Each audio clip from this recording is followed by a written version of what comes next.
जय हिंद, जय भारत, वंदे मातरम। मैं रविंद्र फौजी। साथियों, आप सभी को याद है कि कुछ दिन पहले झुंझुनू राजस्थान में एक हमारे सेना के हवलदार कंवर सिंह के साथ पुलिस उनके घर जाती है और वहां से उनको लेकर आती है। रास्ते में उनको पता नहीं था पुलिस वालों को कि सीसीटीवी भी लगा है और वो थप्पड़ मारते हुए सीसीटीवी में कैद हो गया था। हालांकि उसके बाद उनको थाने भी ले जाया गया और वहां थाने में उनको अंडरवियर में कच्चे में बैठाया गया। उनसे झाड़ू भी लगवाई गई और जाड़े भी साफ कराए गए और ये शब्द भी बोले गए कि ऐसे फौजी तो कुत्ते की तरह घूम रहे हैं। ये केस आज से लगभग कई दिन पहले का है। इस केस के सिलसिले में मैंने वहां एसएचओ साहब से मैंने भी बात की थी, एसपी साहब से भी बात की थी और एसपी साहब ने कहा था कि ठीक है जी, हम इसमें न्याय करेंगे। न्याय के बाद में हमारी जानकारी में जो है कि उनको लाइन हाजिर भी कर दिया गया। चलो, अच्छी बात है। और जांच जारी है। जब किसी की चीज की शिकायत हो जाती है तो उसकी जांच की जाती है। अब बीच में पुलिस की तरफ से आया कि राजीनामा करवा दो। किसी दूसरे, पहले तो पुलिस ने ही एक बंदा भेजा इनकी पत्नी के पास कि लो जी, राजीनामा में साइन कर दो। तो क्या कोई ऐसे ही राजीनामा में साइन कर देता है क्या? इनकी पत्नी के पास गए, पत्नी ने एसपी साहब को कॉल किया कि साहब, आपने तो कहा था न्याय करेंगे और ये तो एक पेज लेकर आ गया कि साइन कर दो राजीनामा में। तो एसपी साहब ने पुलिस वालों को कहा होगा कि भाई ऐसे मत जाओ और तुम इस तरह जबरदस्ती मत करो। ये हम सोच रहे हैं अब साहब ने कहा या नहीं कहा। उसके बाद एसपी साहब ने डीएसपी साहब को जांच के लिए कह दिया कि भाई आप जांच करो। उसी सिलसिले में इनकी पत्नी के पास कॉल आया कि भाई डीएसपी साहब बयान के लिए बुला रहे हैं। तो मैंने कहा बिल्कुल जाओ आप और बयान वगैरह जो देना है दो। इस चीज में जब धीरे धीरे पुलिस पर शिकंजा कसता है तो वो दूसरी तरफ किसी दूसरे के थ्रू राजीनामा के लिए बात करते हैं। हवलदार कंवर सिंह और उनकी पत्नी तक बोलते हैं कि भाई राजीनामा कर लो, पुलिस माफी मांग लेगी, हाथ जोड़ने के लिए तैयार है, ऐसी कुछ बातें आई। उसके बाद कंवर सिंह ने और उनकी पत्नी ने मेरे को भी कॉल किया कि सर क्या करें। तो मैंने कहा कि भाई देखो, राजीनामा आपके ऊपर है, आप चाहो तो हमारी तरफ से कर लो, और वो भी पुलिस के जवान ही हैं। यहां अगर कोई भी पुलिस वाला ये सोचता है कि रविंद्र फौजी कठोर भाषा में कई बार मेरे से पुलिस के प्रति कुछ शब्द निकल जाते हैं, तो उसका कारण क्या है कि उनकी की हुई गलतियां। नहीं तो हम नहीं चाहते कि हमारी तरफ से, ना ही तो वो जो दो कांस्टेबल हैं जिनका नाम शायद एक का शैतान राम है और एक का पूर्णमल, वो मेरे दुश्मन नहीं है, और ना ही कंवर सिंह हवलदार मेरा रिश्तेदार है। लेकिन कंवर सिंह जो कि प्रेजेंट सेना में ड्यूटी कर रहा है, छुट्टी पे आया, उनका घरेलू जो भी विवाद था, जिसकी चीजें हो चुकी थी, लेकिन एकाएक पुलिस सुबह सुबह, वो भी कारगिल डे पर, इनके घर पहुंचती है और फिर इस तरह की घटना को अंजाम देती है। वो मेरे को बताते हैं तो मैं वीडियो भी बनाया। मैंने वहां एसपी साहब से भी बात की तो कह रहे थे कि न्याय होगा। लेकिन उसके बावजूद भी जब ये धीरे धीरे चीजें आई, उनको लाइन हाजिर कर दिया गया और इनके किसी रिश्तेदारों के थ्रू या इनको कहा गया राजीनामा, तो मैंने यही कहा कि ठीक है यार, वो भी जवान है और अगर उनको रियलाइज हो गया, माफ करना हमारे हाथ में नहीं है, माफ तो करे कंवर सिंह और उनकी पत्नी। लेकिन उन्होंने हमारे से सलाह ली तो मैंने कंवर सिंह को यही सलाह दी कि भाई देखो, अगर कोई गलती की माफी मांग रहा है, और माफ करने वाला बहुत बड़ा होता है, अगर आप चाहो तो मेरी तरफ से उनको माफ कर दो। बोला ठीक है सर, कर देंगे, लेकिन वो बोल रहे हैं कि थाने में आके माफी मांगो। तो मैंने कहा भाई ये तो गलत है। तो यहां मैं, चाहे वो राजस्थान पुलिस हो, चाहे ऑल इंडिया में कहीं की भी पुलिस हो, पहली बात तो आपको जो वर्दी, इसलिए बोलते हैं ना, वर्दी की इज्जत को अपनी इज्जत से भी ज्यादा प्यारा समझना चाहिए। आपको जो बेल्ट दी जाती है और कैप दिया जाता है, वो इसीलिए दिया जाता है कि आपको हमेशा याद रहे कि आप कानून से बंधे हुए हो, और कैप इसलिए कि आपके सिर पर पता रहे कि आपके ऊपर ये कानून की छत्र छाया है, आप किसी को गलत लैंग्वेज ना बोलो। लेकिन ये ज्यादातर देखने में आया जो भाषा है ना पुलिस की, और ये भाषा मैं क्यों बता रहा हूं कि आज उनकी फैमिली डीएसपी ऑफिस गई थी और आज भी उनके साथ बदतमीजी से बात की गई है, जिसकी रिकॉर्डिंग मैं आपको आगे बताऊंगा। तो यहाँ पहले मैं आपको इस कहानी को पूरा कर देता हूँ कि जो भी, चाहे वो पुलिस में हो, किसी भी डिपार्टमेंट में हो, आप वहाँ बैठे हो, आम पब्लिक के साथ आपका बर्ताव, आपका बिहेवियर ऐसा होना चाहिए कि अगला आपको हमेशा याद रखे कि यार बहुत अच्छे आदमी थे। और ये एक मोटो है, टेक रिस्पेक्ट तो देन रिस्पेक्ट। आप अगर इज्जत करोगे तो लोग इज्जत देंगे। लेकिन ऐसी कुछ पुलिस वालों की मानसिकता पता नहीं क्या है कि फौजी का नाम से तो ज्यादा चिढ़ते हैं कि यार फौज की लोग इज्जत करते हैं और हमारी नहीं करते हैं। ऐसी बात नहीं है। आज इनकी वाइफ डीएसपी ऑफिस गई है, वहां एक पुलिस की महिला और एक दूसरा कर्मचारी इनको तू तड़ाके से बात कर रहा था, तो वहां एक और पुलिस वाला था जिस भाई ने कहा कि यार ये एक हमारे सेना के हवलदार की पत्नी है और आपसे जो कह रही है आपको इससे सम्मान से बात करना चाहिए। और उन्होंने उसके चाय पानी के लिए भी पूछा तो उनकी पत्नी ने कहा मेरे को कि बहुत अच्छे आदमी थे। लेकिन जो दो थे जो तू तड़ाके से इस लैंग्वेज में बात कर रहे थे, उनके लिए उन्होंने क्या क्या चीजें कही है मैं आगे रिकॉर्डिंग में सुनाऊंगा आपको। हमें भी शर्म आती है। एक तो पहले ही जो दो व्यक्ति गलती कर चुके हैं और वो माफी मांगने के लिए तैयार हैं। और मैंने कहा भी, जैसा कि मैं फिर बीच में उसी स्टोरी पे आता हूं कि अगर कोई भी पुलिस वाला, पहली बात तो गलती करनी नहीं चाहिए, चाहे वो किसी भी रैंक का हो, चाहे वो जवान हो, चाहे वो कांस्टेबल, हेड कांस्टेबल या वो आईपीएस हो। पहली बात, आप गलती करो मत। आम पब्लिक के साथ आपका बर्ताव ही आपका कैरेक्टर, आपकी परवरिश का सारा चीज उसी से झलक जाता है जो इस भाषा में आप बात करते हो। अगर आपको लगता है किसी के साथ तू तड़ाके या डंडे की भाषा में बात करते हो तो वह आपकी परवरिश और आपकी टर्निंग में कहीं ना कहीं कमी रही है।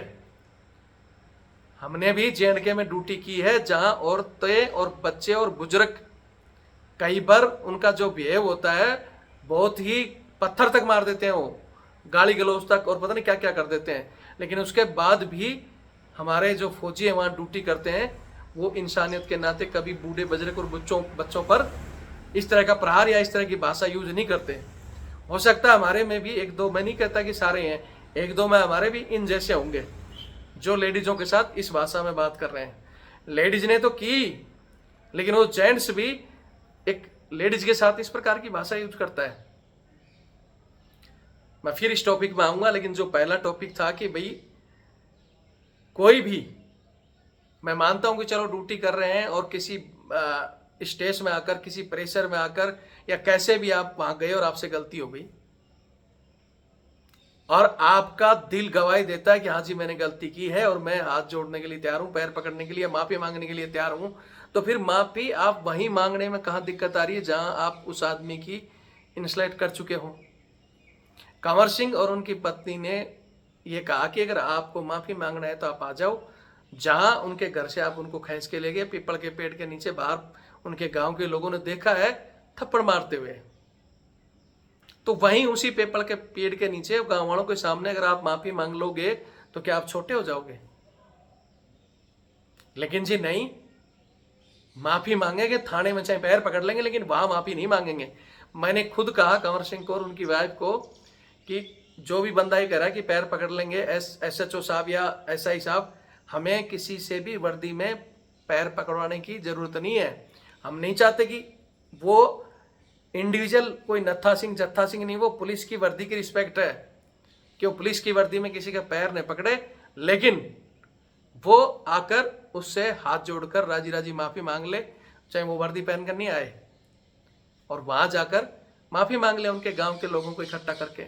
लेकिन वहां नहीं मांगेंगे, यहां जाओ और वहां तुम क्या करोगे? जैसे आज ये डीएसपी ऑफिस में गई है, वहां जो एक बंदा है वो ये बोल रहा है उनको जाते ही कि आ गई तू, कहीं भी चली जा, आने तेरे को यहीं पड़ेगा। और फिर भी इनकी मैडम ने ये बोला कि सर मेरे को तो बुलाया गया तो मैं आ गई। हालांकि मैंने तो उनको कहा कि वहां डीएसपी साहब थे, आपको उसी समय उनकी शिकायत करनी थी या एसपी साहब को बताना चाहिए था, लेकिन उन्होंने उस समय नहीं, घर आकर डीएसपी साहब को फोन किया है। लेकिन डीएसपी साहब ने सिर्फ इतना ही, नहीं ज्यादा कुछ बताओ, आप तो ये बताओ अब उन पर साइन करके आ गई। बोले सर साइन तो करके आ गए, उन्होंने जैसे कहा मैंने कहा जो तो लिखा नहीं, और उन्होंने जहां कहा उन्होंने साइन करवा लिया जबरदस्ती से। डीएसपी साहब नहीं मैं तो बिजी हूं, आप इतना बिजी और इतनी चीजों में पता नहीं किस दुनिया में बिजी हो जहां आपके निचले कर्मचारी इस तरह गलती पर गलती किए जा रहे हैं। पुलिस की छवि धूमिल हो रही है। अभी कुछ दिन पहले एक एसआई ने डंडे बरसाए, उसमें हो गई। इधर जाकर उसको हवलदार को थप्पड़ मार रहे हैं, यहाँ आपकी छवि धूमिल नहीं हो रही।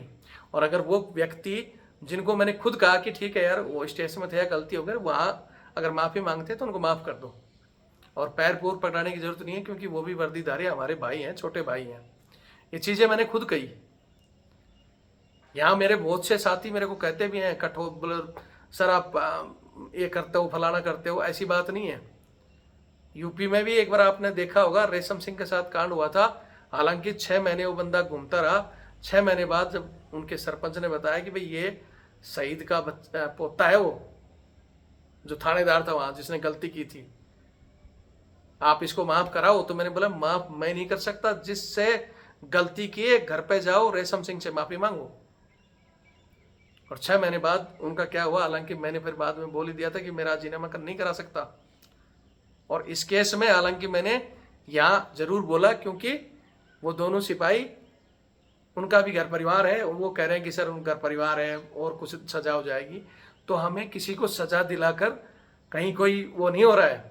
लेकिन बार बार ये गलतियां जब दोहराई जा रही हैं, तब हम बोलते हैं कि ऐसे लोगों को सजा नहीं दोगे तो ये फिर गलतियां करेंगे। और फिर गलती को ये अगर वहाँ थाने में बुला के कि हम वहाँ चाहे पैर पकड़ लेंगे। अगर गलती करते हो तो रियलाइज बाहर आकर करो ना आप, ताकि आपको देखकर आपको तो खुले में माफी मांगना चाहिए। अरे भैया कुछ दिन पहले एक एसडीएम साहब खुद वो दंड बैठक लगा रहे थे और उन्होंने खुद वीडियो रिलीज किया।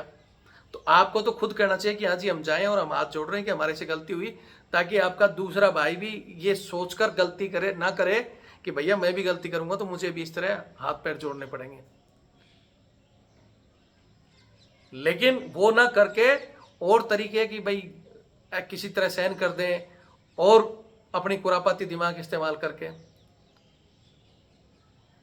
एक बार मैं फिर अच्छे से समझाना चाहता हूँ, पचेरी थाने के एसएचओ साहब तक है, उनके भी नंबर मेरे पास है, मैं उनका पास भी वीडियो भेज दूंगा। अभी भी आज तो इनको जो बुलाया गया है, अब तो असली माफी वो बंदा मांगे जिसने आज बेइज्जती की है, जिस महिला कर्मचारी ने और जिस बंदे ने बयान लिखे हैं। उनकी शिकायत हम एसपी साहब तक भेज देंगे। और मैं एसपी साहब से भी निवेदन कर रहा हूँ कि आपसे बात हुई थी, आपने विश्वास दिलाया था और बहुत से लोगों ने कहा था कि एसपी साहब बहुत अच्छे आदमी हैं, इसी वजह से हम आपका अब तक इंतजार कर रहे थे। अगर आप यही चाहते हो कि नहीं जी हमारा तो यही तरीका है जैसा आपकी वो टीम कह रही है, पहले भी इनको एसएचओ साहब ने बोला जी बयान के लिए भेज दो, बयान के लिए भेज दो। मैंने खुद एसएचओ साहब से बात की, बोला जी हम कार्रवाई करेंगे। तो वहां भी जो बयान लेने वाला ऐसा ही बोलता है कि लिखा दे यहाँ, पता नहीं तेरे को ये तो ऐसे ही लिखावट है, 15-15 साल लगेंगे न्याय लेने में। आप खुद ही बुलाकर मतलब उनको इस तरह कह रहे हो तो वो राजीनामा करे और आपसे ये सोचें। और दूसरी तरफ एसपी साहब आप भेज रहे हैं, डीएसपी साहब ने बुलाया था तो डीएसपी साहब का फर्ज बनता था खुद वो उसका बयान लें और लिखाएं। आपके वो कर्मचारी तो और भी बदतमीजी कर रहे हैं उसके साथ। जबकि झुंझुनू एसपी साहब का अभी मैंने बयान सुना था कि भाई वो सैनिकों से मिलकर वो चाह रहे हैं कि सैनिक और उनके परिवारों के साथ आगे इस तरह की न हो, तो एक अधिकारी नियुक्त करेंगे। लेकिन उस अधिकारी का नियुक्त करने का क्या फायदा जो एक हवलदार की पत्नी आपके वहाँ आ रही है स्टेशन में और आप वहाँ बैठे हो या हो ही नहीं, और आप उनसे ये बयान दिलवा रहे हो और आपके नीचे ये चीजें हो रही हैं और वो आपको बता रही था, बोल रहे हैं हाँ हाँ बस हो गया हम देख लेंगे। आपकी इन छोटी छोटी गलतियों से और आपके जो चीजें उस चीज को दबाने की कोशिश कर रहे हो, इसी वजह से क्यों आप उनको क्लीन चिट बचा लेते हो। ना ही तो ओपन में माफी मांगने दे रहे हो और ना ही उनको कठोर सजा दे रहे हो, फिर वो फिर गलतियां करते हैं। इसीलिए कुछ दिन पहले भी वो फौजियों को मारकर बोलते हैं कि हम फौजियों के बाप हैं, यहाँ बोलते हैं कि कुत्ते की तरह घूम रहे हैं, हमने तो फौजी सुधारे हैं। ये शब्द अगर कोई भी पुलिस वाला कहीं का भी इंडिया में बोलता है तो फिर वही बात होगी कि भाई तुम छोटे भाई और अब बड़े भाई हैं। ये पूरे देश दुनिया को क्या कहीं भी पूछ लो, किसी भी स्टेट की मतलब किसी भी देश की सेना देश का ताज होती है और पुलिस जो अंदरूनी ड्यूटी करती है वो छोटे भाई की तरह, वो भी वर्दीधारी, वो उनका रुतबा वहीं रहेगा, सेना का सेना की जगह रहेगा। अब तुम सेना का बाप बनने की कोशिश करो तो बन नहीं सकते। इन चीजों से तुम्हारी और जो छवि है वो पब्लिक के अंदर इसी भाषा की वजह से, अगर आप आज एक सैनिक की पत्नी के साथ इस तरह की भाषा यूज कर रहे हैं, आम पब्लिक के साथ क्या करते होंगे। आज मैंने तो दिल्ली पुलिस के एक जो अभी नए जिन्होंने कमांड ली है, पुलिस कमिश्नर साहब, जिनका बयान सुन रहा था, तो उन्होंने खुद ये कहा है, उन्होंने रियलाइज़ किया है कि लोगों की शिकायतें आ रही हैं कि दिल्ली पुलिस का जो बोलचाल है वो बोलचाल गलत है और उसको ठीक करें। जैसा आप अपने प्रति सम्मान चाहते हो वैसे आम पब्लिक का भी करें। उनका ये बयान जारी हुआ है। लेकिन दिल्ली पुलिस में क्या, ज़्यादातर हरियाणा के लोग हैं, और हरियाणा में क्या, तू तड़ाके को भी अपना वो समझते हैं। मैंने एक बार देखा था कई जगह, अरे भाई वो हम तो प्यार से तू बोलते हैं, तो वो हरियाणा है, अगर वो प्यार से तू बोलते हैं वहाँ चल रहा है तो वो उन लोगों की मर्जी है। लेकिन राजस्थान तो अपनी भाषा के लिए मतलब बहुत जाना जाता है कि हाँ राजस्थान की बोली बोलते हैं ना, बहुत प्यारी बोली है। और वहाँ भी तुम इसी तू तड़ाके की भाषा यूज करने वाले लोगों को अगर पनिश नहीं कर सकते, तो उपाध्याय जी आप तो मतलब हमें आप पे गर्व था, और आप तो वैसे भी आईपीएस बनकर आए हो, पढ़ लिख कर वहाँ पहुँचे हो। हालांकि मैंने आपसे बात की थी, आपका जो तरीका था हमें बात करने का भी अच्छा लगा, और आप जो कार्रवाई कर रहे थे वो भी अच्छी थी। लेकिन इन निचले लोगों को आप सख्त जब तक नहीं करोगे ना, और मैं फिर कह रहा हूँ कि वर्दी पहनकर जो पुलिस वाला इस तरह करता है, या तो फिर वो जो आते हैं ना कि भाई पेपर लीक हो गया या कहीं से पेपर चुरा कर बन गए, ये वही लोग हैं। वास्तव में ग्राउंड में मेहनत कर कर बना हुआ बंदा या उसके पारिवारिक संस्कार उसके सही हैं तो कभी किसी के साथ इस तरह की भाषा को यूज नहीं करता। एक बार हम भी कहीं घूम रहे थे, मेरे साथ एक बंदा बैठा, मेरे साथ बातचीत कर रहा, और एक किसी फौजी के साथ कोई दिक्कत होगी फोन पे, तो वो बोल रहा था, अरे साले फौजी ऐसे ही हैं, इनका इलाज करो। और फिर बाद में फ़ोन रखकर मेरी तरफ देखा, जब बोला, अरे नहीं सर बहुत बढ़िया भी होते हैं। लेकिन मैं बोला, तू तो दोगला है रे। तो ये दोगलापंथी जो लोग करते हैं कि दिमाग में उनके कुछ भरा हुआ है फौजियों के प्रति, और फिर भाषा ऐसी यूज निकालते हैं और सोचते हैं कि हम कर देंगे। तो इससे मैं फिर कह रहा हूँ कि अगर आपका ये मन है, आप पब्लिक से अच्छे से डील करोगे, पब्लिक से प्यार से बात करोगे, तो पब्लिक आपकी बहुत ज़्यादा इज्जत करेगी। और जैसा कि उन्होंने बताया कि एक व्यक्ति जो आया था, और जो एक पुलिस वाला आया था, जिन्होंने बोला, ये एक बार नहीं 3 बार बोला, मैं आपको वो सारी चीज़ें सुनाऊंगा। अब ये तो वीडियो लंबा हो गया है, यहाँ तक किसी के पास टाइम नहीं होता, और लाइट भी जा चुकी है। तो मैं वो उनकी जो रिकॉर्डिंग है डीएसपी ऑफिस में जो चीज़ें हुई हैं, मैं सुबह डाल दूंगा। अगर ये वीडियो ठीक समय पर वहाँ पहुँच जाता है, आज एसपी साहब के पास पहुँच जाता है, पहुँचा दूंगा मैं वीडियो। और अगर एसपी साहब उस पर कार्रवाई करते हैं, एसपी और डीएसपी साहब, तो मैं हो सकता है कल उस रिकॉर्डिंग को होल्ड कर लूँगा।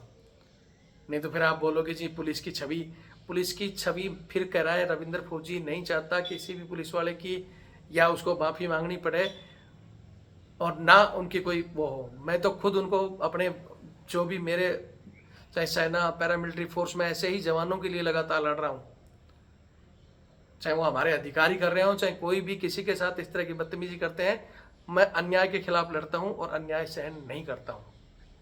और हमारे जैसे लोग ही अगर अन्याय सहन करेंगे तो फिर आम आदमी का क्या होगा।